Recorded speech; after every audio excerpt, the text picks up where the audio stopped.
Hej, hej.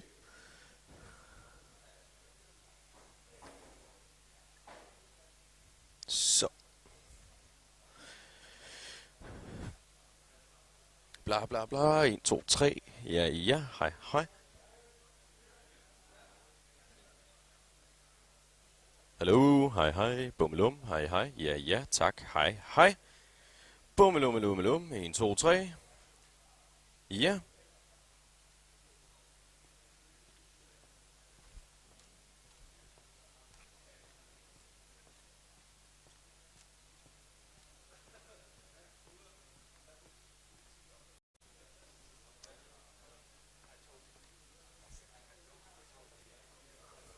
Hej.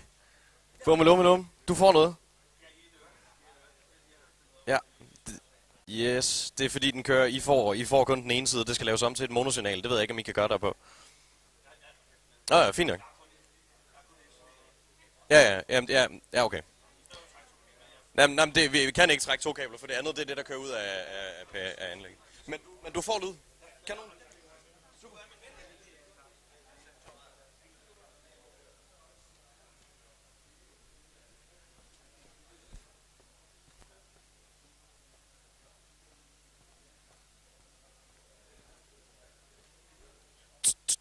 Hej, hej, hej, hej, bummelum, hej, hej, ja, hej.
Hey, hey, hej, hej.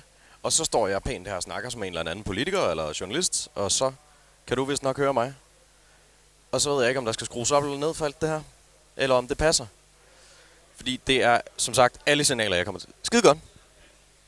Klasse.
Godt så.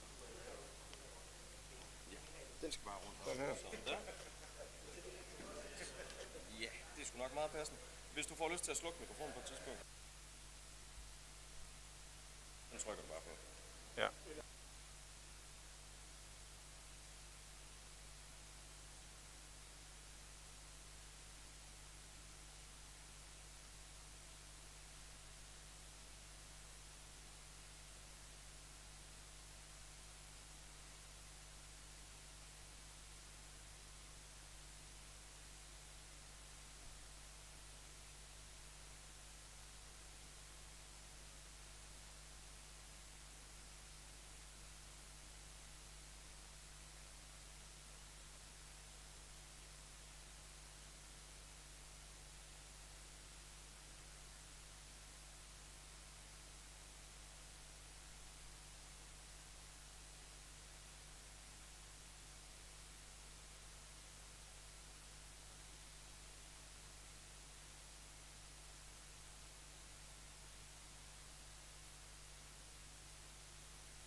Yes. Welcome to the climate stage here at the Political Festival of Europe in Maya. My name is Ralf Dahl Gottschalk, and I will be your moderator for the next hour. Around a third of human emissions of greenhouse gases comes from food production. The animals alone have a significant climate footprint, and we transport food across the world on a daily basis. I bought this apple in Aalborg yesterday. It's from New Zealand. And we'll be discussing this. Also, should we stop producing meat and eating meat? Another issue here at today. The panel for this debate is Rasmus Prehn, Danish Minister of Food, Agriculture and Fisheries, Francisco Herrero, yes. Close enough, thanks, who is a Portuguese member of the European Parliament. You are with the group of the Greens. We have Thor Gunnar Kofod, former member of the Danish Parliament, but you stand here today as Vice President of Danish Agriculture and Food Council, who represents more than 22,000 farmers and others in the food industry. And finally, Søren Rasmussen, CEO of Fransbjerg Group. We'd like to hear from you as well. By the end of the debate, you can ask your questions. I hope you have questions for the panel. But to start off the debate, each member of the panel have been given 2 minutes for an opening statement. And Francisco, would you like to start? Yes, thank you very much for being here. It's a pleasure to debate this very important issue. I would start by saying that for us to have a perspective of the impact, you already told us some data, but in Europe, 71% of the farmland is dedicated directly or indirectly to animal farming. And so we need to talk about how we produce food, especially how we produce animals for the consumption, for the human consumption, or for other types of uses. And we are talking about, obviously in the European context, about a lot of money. So it was an analysis made of the last Common Agriculture Policy. We are talking about more or less 32 billion euros that is directly to this type of industry. And so when we talk about agriculture and animal agriculture, we are talking about public money. We are not only talking about private investment. And so I think it's very important for us to understand the impacts of this industry.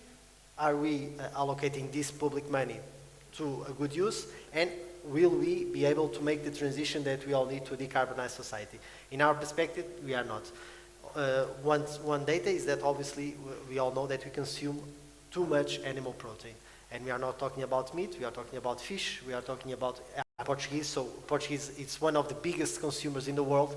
Is by person, is the biggest consumer of fish in the world. So it's massive, the amount of consumption of this type of products that we have.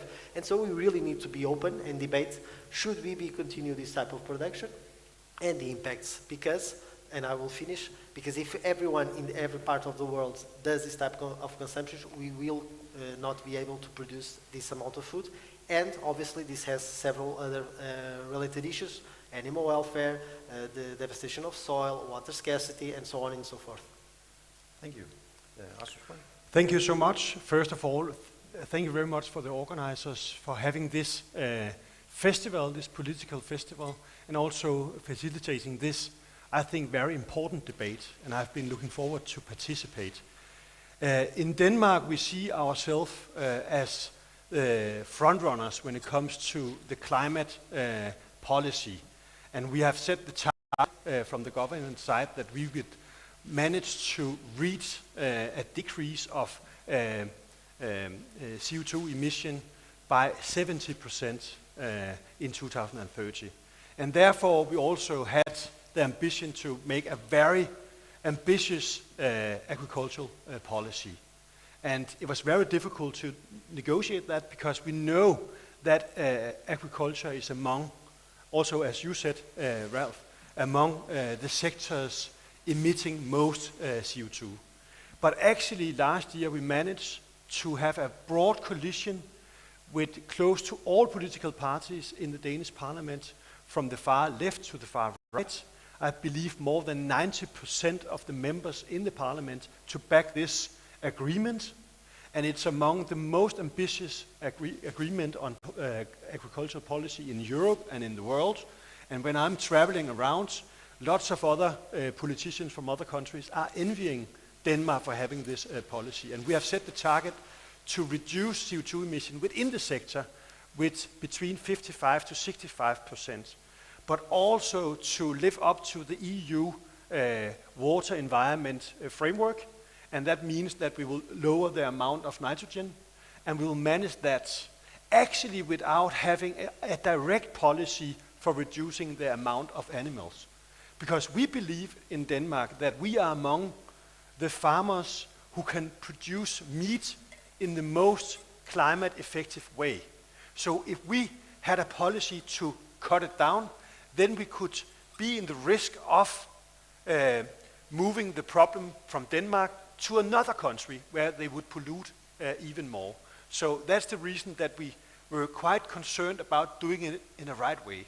But that said, we also have a policy of, for instance, nutrition guidelines, saying to Danish people, it's better for your health and it's better for the environment if you eat a little bit less meat and more vegetables and legumes.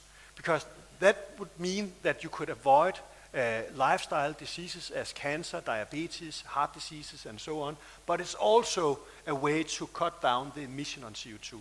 So that is a way to inspire people to change a little bit. And I believe in the future we will eat more vegetables, more legumes, and that's also a reason that we in this bill, in this agreement, have decided to put more money into eco schemes to support farmers who would invest in plants and legumes.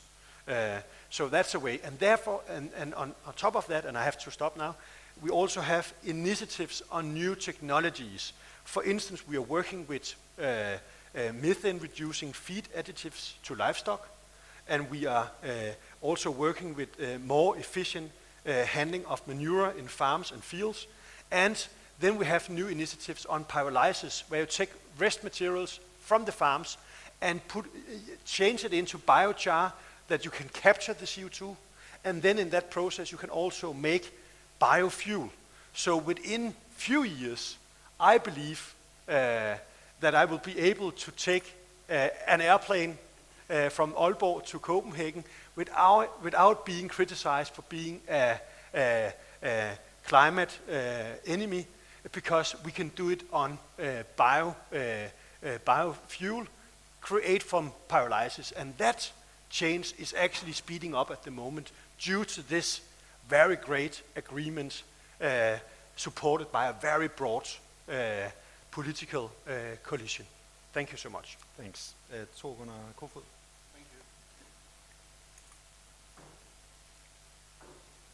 Thank you, and thank you for inviting me to be part of this panel discussion. We have a very big challenge in front of us. Last Wednesday, I was to a conference in Geneva, a UN conference where Pfoe participated as well, and they made some figures. In 1946, we had about 8 square meters per person in the world to produce food. Today we have 0.8 square meter per person. In 2030 we have 0.5 to 0.6 square meter per person.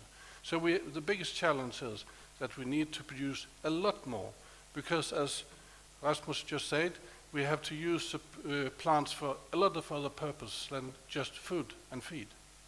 And another thing is that only a little bit more than the half of that soil where we produce plants today is actually in the circumstances that we can produce food for human being.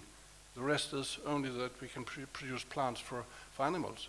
So we need to take the last things that Rasmus talked about, new technology. We need to look at all the new things, all the new technologies to put into modern farming, and we need to produce a lot more food and feed on all these things. And if we look at the big discussion, farming or nature, yes, we need to have a nature, because if we don't have the nature, we have a lot of crops will die. We need to have bees for pollinators, and we need to have the nature to catch lost nitrogen that is not polluting. So we need to look on the landscape in a completely new way in the future. Maybe we need to build up, maybe we need to have 10,000 hectares more of lakes with water, so where we catch the water that's not running out, that we can use the water for irrigating the land in dry season, because some of the crops we need in the future, grass, a lot more grass, it need water in the summertime, and the grass is a very big crop because it's produced a lot more than grain, both the protein, the starch, the sugar, and the fibers. And the grass, we have a very big gold egg in Denmark, where we actually can take the grass and produce protein, and in a few years we can take the sugar out, and we have the fibers for the industry. And the fibers for the industry have to push out all the fibers we today use in the industry to make plastics and cars and whatever you use it for. But today the fibers come from the carbon, from the fossil carbon. So we need to be very clever. So the most important thing of this very big, great agreement they made in the Parliament, it is the last things you talked about, the future technology. And the good prices in agriculture now will make the farmers in the situations that they take these new technology, it will run a lot faster than the politician can manage to make new rules. So I am very positive for the future. Thank you. Thanks. And Søren Rasmussen? Yes, thank you. I'm a farmer and do a lot of farming in also in more countries in Europe. And my motto is that the farmer in the future and today should produce all the energy and all the food. And why I say that we are going to do that together. Also, what you're talking about, all this new technology. And therefore, we can produce more food and more energy if we take this new technology. It's biogas, pyrolyse, and we have it right now in Denmark. We have good opportunities to use them. And we have to implement them very fast, and that is, if we have to reach the target in 8 years, we have to go very fast. And if you see out of a Danish context, you know, we have our energy come from wind, solar, and a lot of biomass we burn in power plants, and that's some old technology, but we have to get the new technology in place so we can stop with burning all this biomass, because you destroy a lot of things that you are going to get it back to the fields, the carbon and the nitrogen and the phosphor and the calcium. So now it's also very important that we get a whole solution, not this split solution with we're burning something. That's a split solution we cannot do it for many years, because then we cannot be so many people on the earth. And also in that context we should produce and use many things, vegetable, all these things, more local instead of global, instead of transport the apples from the other side of the world. We have seasons, can produce everything, we can get vegetable in Denmark all the year produced in Denmark, instead of getting them from Argentina by airplane or something. So it's also a more regional and local thinking of producing. So this, the world is have a lot of transport, and we can see we have also had the transport crisis, so we can see what that get an influence on industry and everything. So we have to catch all this in one goal, so and get the solution so we can produce more with less input. Thanks, all of you, and some of the issues we'll be discussing here in the next 45 minutes. And I think we can probably all agree in this room that we'd like to reduce the CO2 emission. To start off with you, Francisco, when you look at food production, what is the biggest challenge in your eyes? I think the biggest change that we need to make is the paradigm. So we live in a consumption-driven based model, economic model, social model, and so this reflects into all sections. And if you talk about agriculture, what it was here stated is that we need to grow more to feed the world. This is fake. He talked about, sorry, not fake your assumption, but it's misinterpreted, because he talked about FAO data, but the FAO data is related to all citizens in the world. And obviously, in some parts of the world, they don't have the protein that they need. And some of those areas, because our consumption model, because we import a lot of those products, and so they don't have the internal markets to feed their own citizens. But the WHO, the World Health Organization, says that, for example, in Occidental societies, we eat too much animal protein. And so the problem is not lack of food. We have enough food to feed everyone that is on the planet, and obviously taking into consideration that the population is still growing, but that's also not a problem, because before 2100, the population would stagnate and will decrease. In China, they are starting to make that analysis, because the population is starting to shrink. And so the problem is not the lack of food, is the distribution of food. For example, in Europe, 1/3 of our food is wasted. And so we have the biggest problem is the model. So we produce food, Some of that is to export, to gain higher value in the market, not to feed the populations that are here. And then we have a model that is also based on animal production, a lot of animal production. And that is the most inefficient way of us having the nutrients that we need. Several studies have shown that if we go to a plant-based diet, we don't have to be all vegan or vegetarian or whatever, but to have more vegetable, legumes, and those kind of products in our diets, we improve health, we improve environment, we improve animal welfare, we have more lands to regenerate to biodiversity, we preserve water. For example, 1 liter of milk is 1,000 liters that requires for water.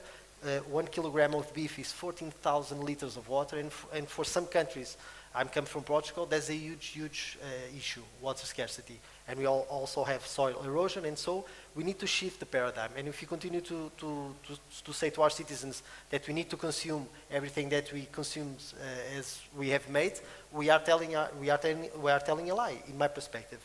And just to finish, we also need to then have the political solutions that make this transition real. And so when we talk about public money, if we continue to invest a lot on animal farming, we won't reach the goals that we have. We have now new technologies that were talked here, but you also have cellular meats. We have different types of animals that are being created that are more efficient. Obviously, this shocks with our culture, but for example, cricket, it's a very efficient way to produce protein.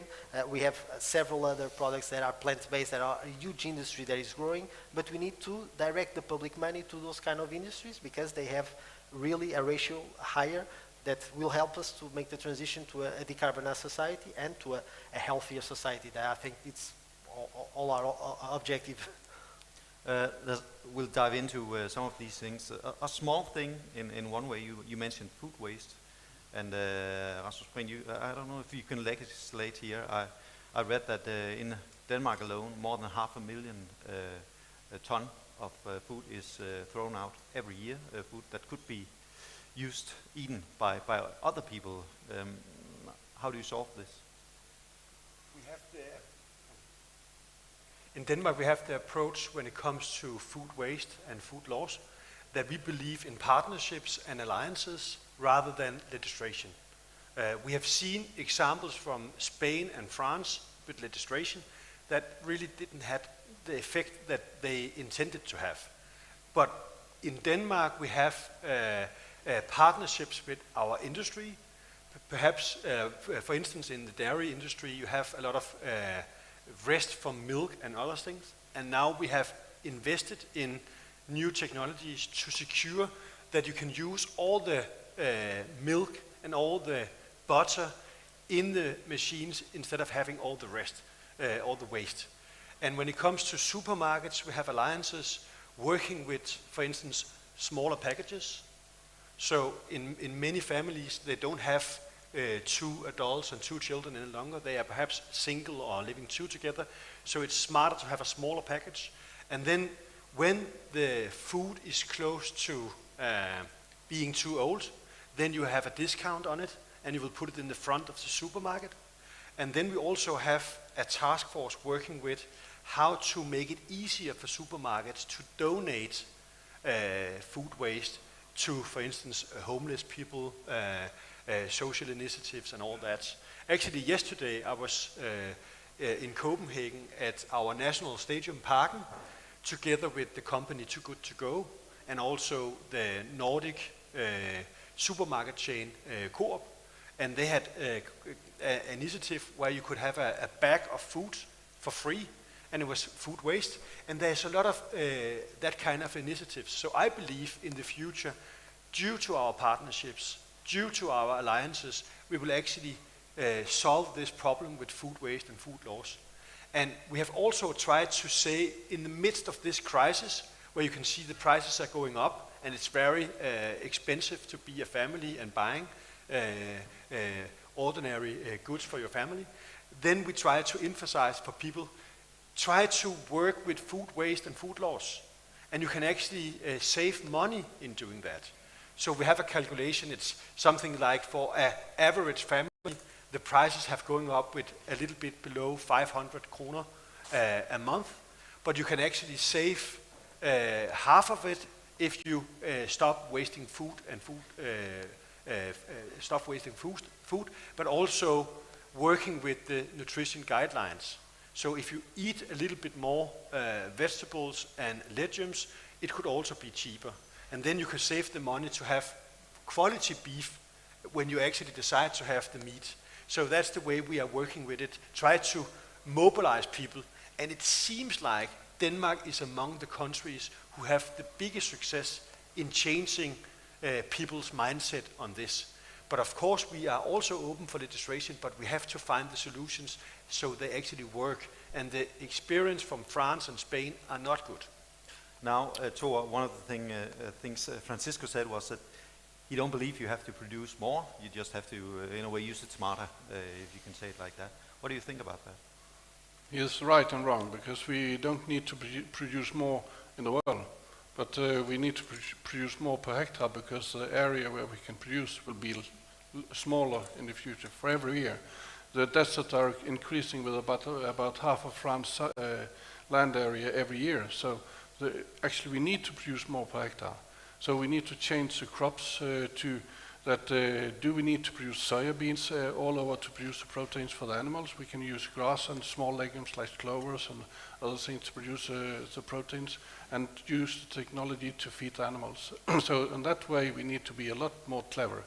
But another thing with the food waste, for example, at the first, when the prices are increasing tremendously like they're doing now, and even more until Christmas, we know that the market will change and people will buy less and everything. And I know that the Danish food industry, they're working a lot with the food waste that we have to throw out, that the packing and the wrapping around the food doesn't need to be plastic from the fossils. It can be plastic we can put in the biogas plants, and we can actually use for energy, that it is not a waste but a new input to a new thing, for example industry, and after that we can use the fibers from the biogas to the pyrolyze, and then we can use we have the whole change back to the soil.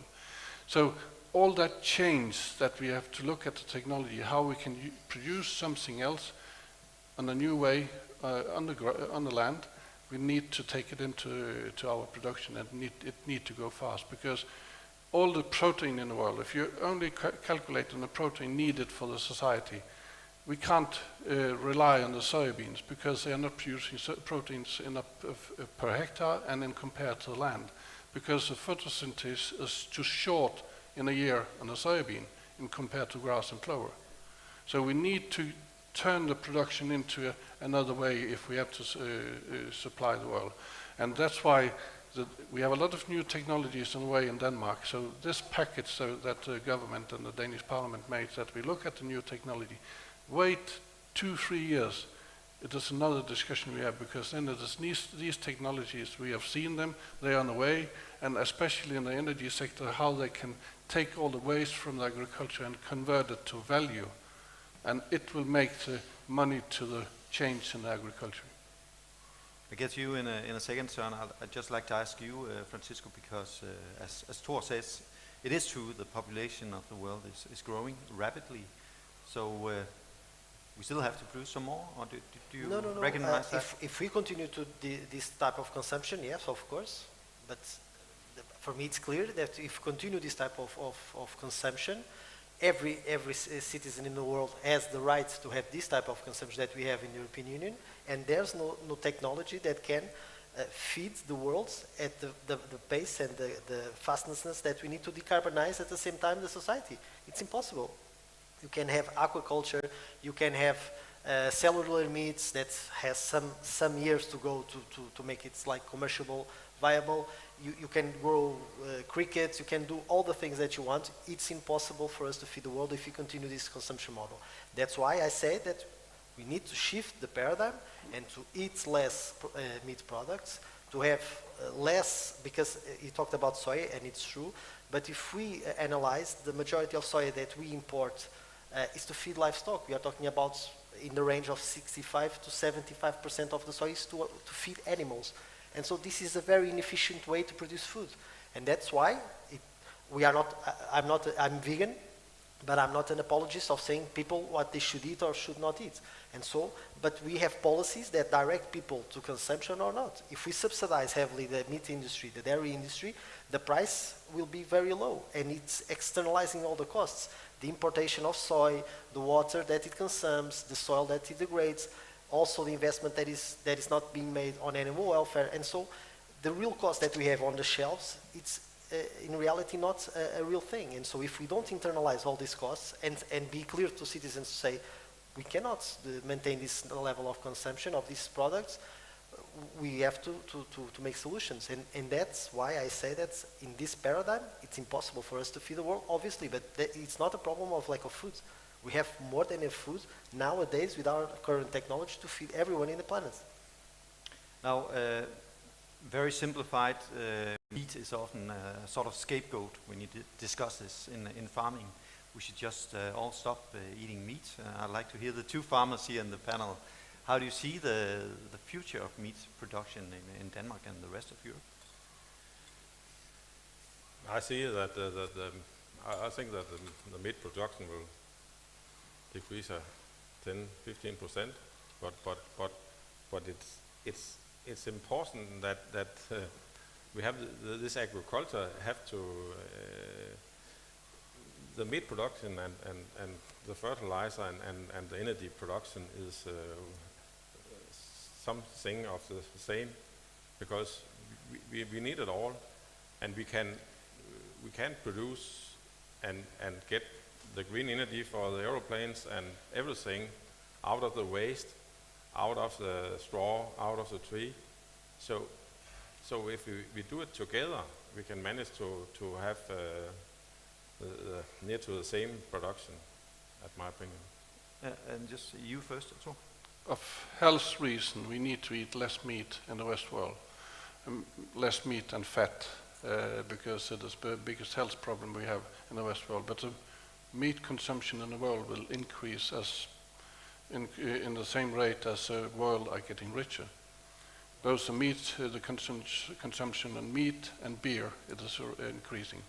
And the meat, if we don't produce it, it will be produced another place in the world.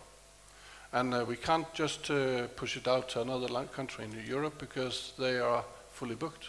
So we will push meat production out to South America. And we know at the moment now, the climate gas emission is between 1 and 5 times higher in South America than it is in Europe, and especially in Denmark. And with these figures, and if we take the animals production, meat production, and take these technologies that Søren talked about into what in the future, it will be even less climate emission on the meat production.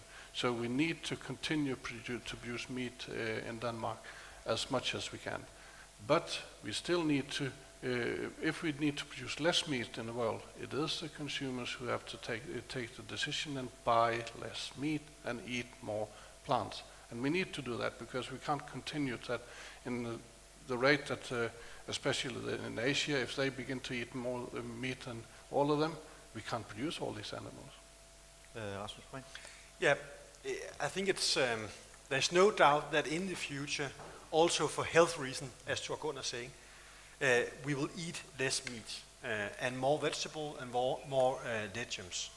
But it's a kind of dilemma, because Thor Gunnar is right when he says that in the developing countries, there's a tendency that if they become richer, they will buy more meat. So therefore, we could be in the situation where we need to produce more meat in the future. And actually, when we had the discussion while we were negotiating in the parliament, we had a visit from the world-leading scientist, Timothy Sertinger, and he said, Denmark is among the front-runners and the best in class to produce meat in a climate-effective way. So take care. If you make less meat, then there's a chance that this production will go to Poland or Bulgaria or Germany or another country where they are not as effective as we are when it comes to climate. And that will give a netto more increase of CO2 emission. And that's the reason that he was a little bit skeptical about that. And that's the reason that we make the decision in a way where we said, we will continue having meat production in Denmark, but investing in doing it in a more climate effective way. But then at the same time, we have a strategy for Danish farmers to invest much more in plants and legumes, because we have dedicated eco schemes for that. And then in 5 or 10 years' time, we might have a shift, because then in a worldwide level, you will see that many more have understand the message that for health reasons and for climate reasons, you should eat less meat, and also new products created by plants are developed. And in that time, I think we will produce less meat, but it has to be an evolution rather than a revolution.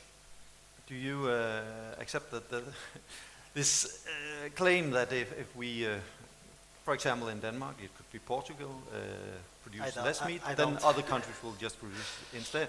No, I think this argument is important. Why do other countries associate the consumption of animals with a social elevation of their status? Because it's cultural, because they imported that notion from us. And we are now learning that this is not a correlation. We are not healthier, we are not wealthier, we don't have less environmental problems if we consume more meat. And so if we continue to share this paradigm, this cultural paradigm, that you can eat picanha, I don't know if you call it like here, it's like meat from Brazil, every day, at every hour, and consume everything with the shelves always filled up and packed. What is our responsibility to say to other countries that you cannot do this? They will do this. And so if we continue to share that our paradigm is correct, and we just need to find new ways to produce food, I think in that perspective, well, obviously we cannot do anything. So we should be a role model instead. I think we should be a role modeling, and if we are so concerned about these type of things, let's export technology.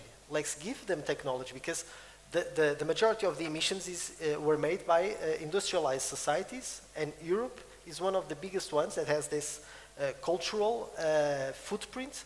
And so we are the biggest polluters, and they are in the beginning of the revolution, of their industrial revolution, so to say, and they are picking up pace. And so if we are very concerned about the impact that they are having with these industries, let's export the technology. Let's help them not do the footsteps that we all made, and let's help them skip these phases. And I think it's also relevant for us to talk. We're talking about South America. Again, the majority of the production of South America is to export. So we are the biggest consumers of those products. And if we don't build our markets to have more legumes, to have more localized production, to help the farmers, because this is not against the farmers. I think no one here is against the farmers. On the contrary, if we respect that and we direct public money to this type of transition, I think the farmers will have more money, new industries will be built. Here the minister said that new plant-based industries are being built, and they are $1 billion euro industries. They are really, really massive. And so we could help them to skip up these phases, but I don't think that we should continue to say that we need to produce here more animals to feed the world, because we are a net importer. Europe is a net importer of food. And so we really have to be careful with these narratives, or else we will be saying to others, okay, you just have to do the same as us, because, well, if we continue this paradigm, well, you should do it too. And regarding revolution, I agree. As a politician, I don't think we should impose anything on others, but I think as an individual, we should be talking about our responsibility also to environments, to other animals. We cannot forget, we are talking about animals, but we are talking about sentient beings. They understand clearly what's happening in their lifetime. And so, if we have more extensive production, if we have cellular meats that reduces the production of animals, and we just have some cellulose that can replicate, those kind of things are in the end good for animal welfare, because, well, we are reducing the suffering of these animals. Because if anyone has the courage, go to a slaughterhouse and see how animals are killed. We talk about human killing, but it's very hard to be in a slaughterhouse. And so the intensive production is also very hard. And so we really also have to have these debates if us as a society want to continue to promote this type of industry, or we want to help the industry make changes so they can have more extensive production, cellular meats, more plant-based, that balances the sheet. You had a comment, Thor? Yes, because most of it, I'm actually not disagree with you, because we need to go in that direction. And we are doing a lot of investment and research in these things and these technologies. And the aim is not Denmark. The market for these technologies is not Denmark. It is actually the world. And but 3 years ago, none of these technology was known. Some few scientists knew them, and they worked with them for years, and some of them for decades. But then there came a situation in the world, and all these technology came out of the door. And now we try to put them into industrial production, and we hope that they can succeed. When they succeed, all these companies who has invested the money in these technologies, they want to go out on the world market. Because what we are producing in Denmark, the CO2 emission, about it is going up or down, it doesn't matter. It is 0.001% of the CO2 emission in the world. So it is a technology we are inventing. As fast as we can implement these technologies in the world, as faster we will help the climate.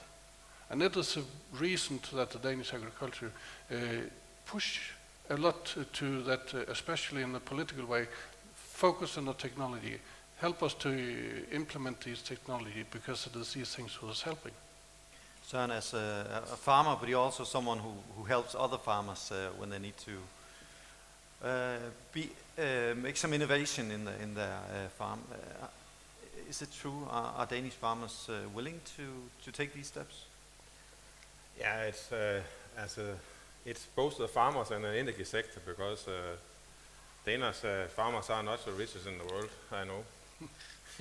Because it's a hard business to be a farmer, and so we have to connect the energy sector and the farmers, and also the technology from some is brought to the market by farmers and some by the industry. But what we can in Denmark, it's work together, and the agriculture and the energy sector are close together, because we see that it all come out of the land. The wind turbines stand on the farmer's land, the solar panels stand on the farmer's fields. So they are out there, and if we take all this technology together, we can make the solution, and we can make it fast, because the technology are very close to be on the market. And we can do it in Denmark and then go to the rest of the world. Sure. But there's one thing for the Danish farmers. If you look at Søren as a farmer, these technologies in energy production and with the production of straw in a special way and these things, packaging of straw, this technology, when he invested in this technology, they was new. Nobody believed in them. And what Danish farmers can, it is to take the new technology. The day that they can see in the future there's a business, they invest in it. And I don't think you have other industries in Denmark especially, or in Europe, who are so willing to invest in new technologies as the Danish farmers are. And so I'm proud to be part of these, or representing these farmers, that we actually do it. And very good that we have these guys like Søren and the other crew who's here. Now, Rasmus Prehn, one of the remarks that Francisco had was about technology and making it available for everyone. Now we have, you probably know the figure exactly. There's a lot of money from the Danish state who goes out to development countries every year. Could we use this as some sort of help for them? Give them some more electronics so they could produce in a way as we do here in Denmark. You know? There's no doubt that it's really high on our agenda in Denmark to invest in new technology. And as a part of this agreement, we were settled here in October last year was to invest massively in new technology. And therefore we are among the front runners when it comes to technology. But it's also a part of our developing policy to help other countries. So we do it both as a help initiative, but also as an export initiative. And where it's possible, we build up alliances with other countries, and we try to invest and help so they can have better and more sustainable farming.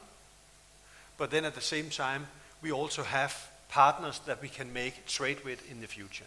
So we do it with developing countries, but we also help other countries. So, for instance, last spring, I was in California in the United States, and we have a very close cooperation on dairy production.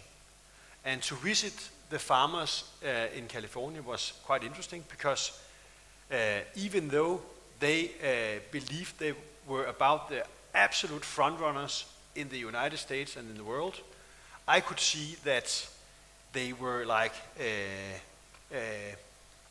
20, 30 years back compared to us in Denmark.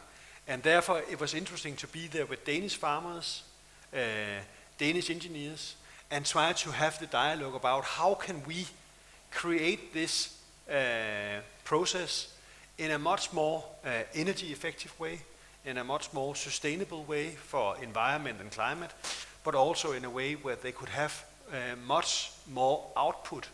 And they were very happy about it. And that's really made me proud as a Danish minister to see that it's actually our Danish farmers who can inspire the rest of the world. And we should continue doing that, and we are good at it, and we do it for the purpose of helping, but also in the long run to build up businesses. And if you can combine that, it's really good. Now, there's a lot of talking about Danish farming, Francisco.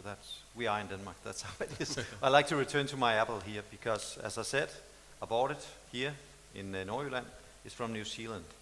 And I shouldn't have bought it. But if I couldn't buy it, I wouldn't have bought it. And if it costs twice as much as a Danish apple, I wouldn't have bought it. How do we stop this? How do we stop this thing where we just send food all around the world? Well, this is the model that we made it with globalization, that we have less trade barriers, and so the products, they are intensively produced and then shipped all over the world because the scale, if we do it like a regular economic model, helps this type of model. But we don't internalize all costs, because if we did internalize the costs, the water scarcity, the soil erosion, all this kind of variables, it would be impossible for us or very expensive for us to have an apple. But how do you do that then? That you internalize the costs. So when you make the calculation of what costs a product, you internalize those costs. The water that you use, the land that you use, the CO2 that you emit, and when you have that product internalized in the cost, it's impossible for a producer to sell it as a price it is, because all of these costs of your having a food, you, me, anyone having an apple from New Zealand is externalized to the environment. And that's why we have the climate crisis, because this is not decoupled from our consumption and production model. That's why it's very important what we did in European Parliament, that was to pass the farm to fork strategy. That is a very important strategy for us to produce more locally, to try to build up local markets, regional markets, to establish chains of production, distribution and consumption of foods more localized, that will help internalize these costs, help farmers produce this kind of products, value those kind of products, and make it less appealing for massive productions around the world to enter our continent. We also have a carbon tax from products abroad that is being negotiated now, that can be applied to several products. Let's see if it happens also to agriculture products. It's difficult because we also have international rules that we cannot overpass. So it's a difficult path. But in the end, we have another tool that is making it very difficult for farmers to reach this goal. That is the Common Agricultural Policy that implies the money or gives the money to the common production of food.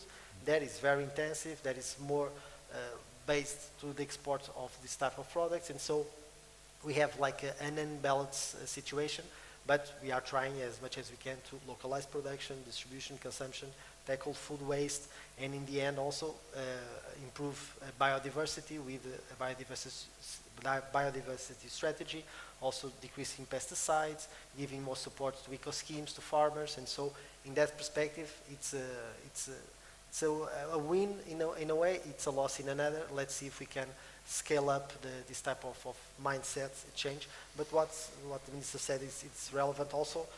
Working with other partners, so the retailers they are very important when you have products that are in the end of the line, put them at a price lower so consumers can reach out to them, especially local products, and we are talking about retailers, big, medium or small markets. So this has to be very coherent, and so use all the actors for us to have like a better approach while we produce food and consume this type of foods. And Rasmus Prehn, if you prohibited this, you would probably have the New Zealand Prime Minister on the phone or something like that. So you can't do that. How do we stop this? There's no doubt that we should do much more also to make it easier for our customers to choose products that are local. And we have discussion in Europe about labeling. So could we label a little bit more precise or more visible so it's easier for the consumers to pick the local products? That could be a way to do it. We have, of course, free trade, and it's difficult to intervene in that. And when it comes to the climate discussion, it's also very discussed whether or not it's actually that bad for climate because the transport is not that big a part of the emission.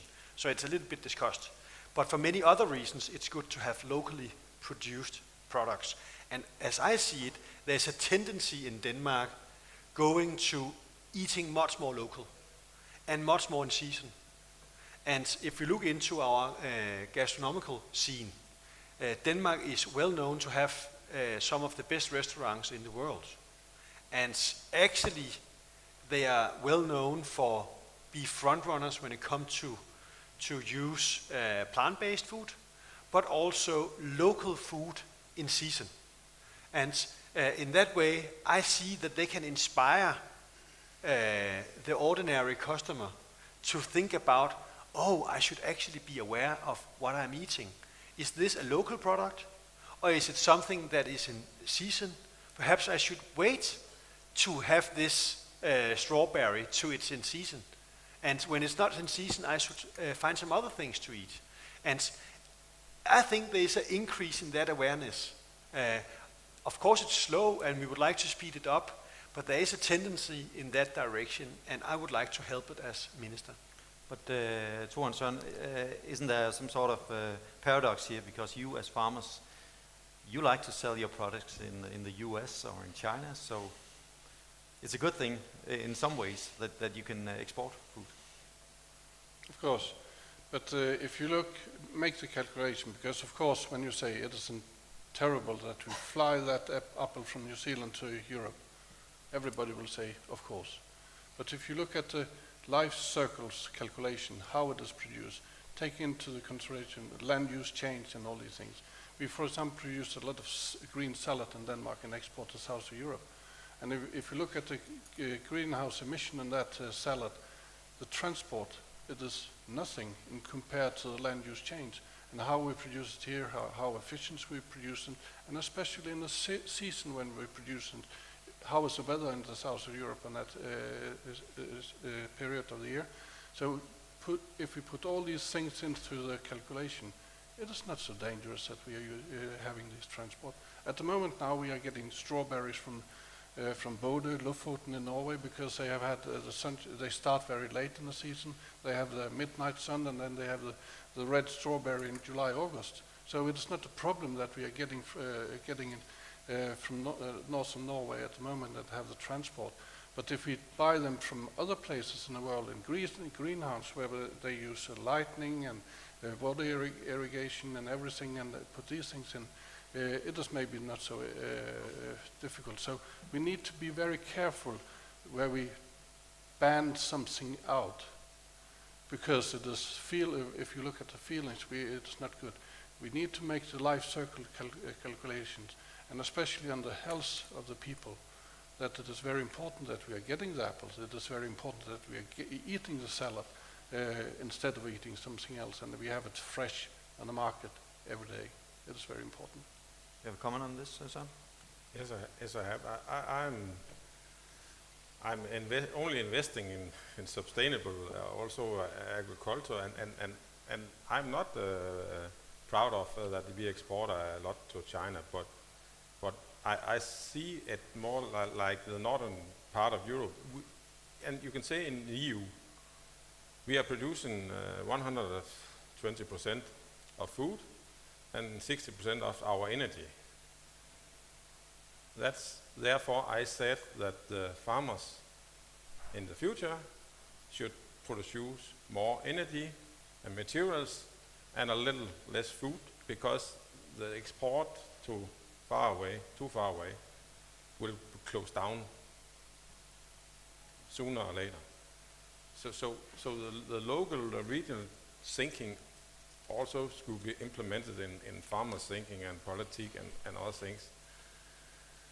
And then the climate can also, like Thor said, can make something. We maybe also should shoot more of something in Denmark because of the climate, and something in Norway because it's move where you can produce things on land, because the weather and the temperature, you can see there's near 30 degrees in Maya in late August.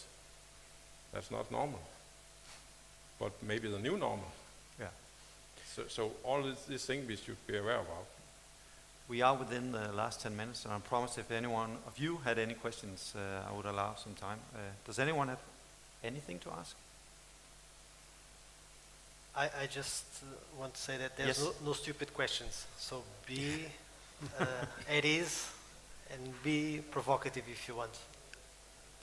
Maybe I'll finish up then by talking about the future, because you've spoken about changing the mindset of both the farmers and the consumers, and we have also spoken a lot about technology that might be able to solve some of these issues, but some of these things sounds like a bit of a long haul. Are you Francisco, optimistic or pessimistic when it comes to this? Well, I would like to say I'm optimistic, because I'm a very optimistic person, but in looking at the reality, I don't feel as much, although everyone should do as much as he can to help the transition.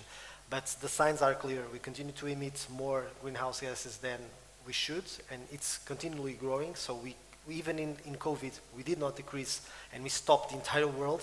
So this is very serious. We see now that it was talked about, we are having this type of temperature in August here that is not regular. So this is all over the world. In Portugal, we are facing droughts. In Spain, in France, the nuclear power plants are shutting down because they don't have enough water to cool down the system. So we have an energy problem, adding up to the crisis that we have in Ukraine. So this is all interconnected. And so if we don't start to be honest with citizens, in my perspective, and telling that we cannot continue this growth paradigm and consumption paradigm, it's impossible. We can't talk about technology, we can talk about beautiful things, unicorns and so on and so forth. We cannot solve this problem. And the climate crisis is connected to everything: housing, economics, wealth distribution, agriculture, fisheries. And so the ecological paradigm should shift. We should be very honest talking about this. We should follow science, and science helps us to balance our policies. In the end, it's always the political will that drives most of our decisions. But in the end, we should really be honest talking about what we should be doing. In my perspective, we should be talking very hard, honestly, with citizens, saying that we should be decreasing the consumption of animal products. They have a huge, huge impact on our health, on our environment, on animal welfare, obviously. And we should be shifting this growth paradigm that we should be consuming everything, every day, at all hours, at every sector: the transportation, food. I was talking about yesterday also on clothes. So we should really stop this growth paradigm that is the base model of nowadays every society. And we should reflect on different paradigm that we shift to a more access-based than possession-based model. We can see that with transportation. We don't need, for example, our transportation 90% of the time, and you still have one car per person, per house. That's economically nonsensical. And so we really have to rethink our growth paradigm and share a new paradigm that is giving more to citizens, that is restoring environments, and in the end is giving a future to our children. And Rasmus Prehn, you talked a lot about the initiatives in the Danish government, but it's also well-known fact that we'll pretty soon have an election here in Denmark. If you know the date, you can share it with us. We would like to hear it. But then we could have another government, and maybe some new, some things would have to start all over. Do we have enough time the way it's going right now? Are you optimistic? I have a tendency to be a little bit depressed at the moment because of so many changes in the world. And actually the war in Ukraine has changed a lot of the mindset. The climate change is not something that we discuss any longer, it's a fact. As Francisco said, we can see floods, we can see droughts, we can see fires in forests, and it's very close to us. And we simply have to do something with it. And I think that's the reason that we actually managed in the Danish parliament to have this very broad coalition backing this super ambitious agricultural policy. So when it comes to agricultural policy, I think even though we have a shift in government after the election, they will continue with a lot of it because we are in this coalition on this. But of course they will take other initiatives and change it a little bit and implement it in another way and all that. But we actually managed to have a very ambitious European agricultural policy. But then when we had the war, people were starting talking about food. And therefore we need a double-sided strategy. So not only have a strategy on climate, but also a strategy on how to make Africa more sustainable and more able to produce their own food. And it's quite crazy to see that they still have huge areas with tobacco, for instance, instead of growing food. And I think we should help them building up an agricultural sector so they could provide more food for themselves. Because otherwise, in the long run, we will have the same situation. So if there's a lack of food from Ukraine to Africa, and many of the North African countries have import 90% of their wheat or something like that. So if they are not able to have that, then they are in a deep, deep crisis. And therefore we need to work with developing policy as well. Yes, and actually the time is up, but I promised you had maybe a question we can try to give a short answer. Yeah. Thank you. My name is Claus Vestergaard, and I'm running a vegetable farm nearby here. I'm producing 50,000 tons of vegetable, mostly organic. I'm very inspired of your speak. There's a lot of good idea, but I'm wondering, because when I sell food, food is buy and sell by prices. Most of the consumer buy the cheapest food. So where shall the money come from to make these big changes and all these good ideas you're speaking about? It's mostly to the politician. Yeah, because if this apple is cheaper than your apple, we will buy it anyway. Sorry, the cheaper is a type of apple? No, it costs less. If this costs less than the apple he produces. You produce apples? No, vegetables. That was just an example. Vegetables. Yeah. Vegetables. Sorry. Vegetable. And vegetables. Organic vegetable. I'm producing carrot and eat carrot instead of apple. That's a good Okay. I do. Well, I would say that, for example, I talked about the concrete action that the Common Agriculture Policy has money that then is allocated to the national governments, and the national governments make their agricultural plan, and they can direct public money to help farmers build up installations, have more eco schemes, help them achieve new markets. And so, in the end, this is a public package that has, in the last CAP, 32 billion euros just directed to animal food sector, and we're talking about animal production, feedstocks, exportation. And so if this money is used to the vegetable sector, imagine the possibilities that you would have. For example, in Portugal, we have public money from the national budget and the European funds being directed to the pork sector. That is a huge pollutant of our country and externalizes most of the resources, water, smell, the pig shit, sorry, I don't know, the manure.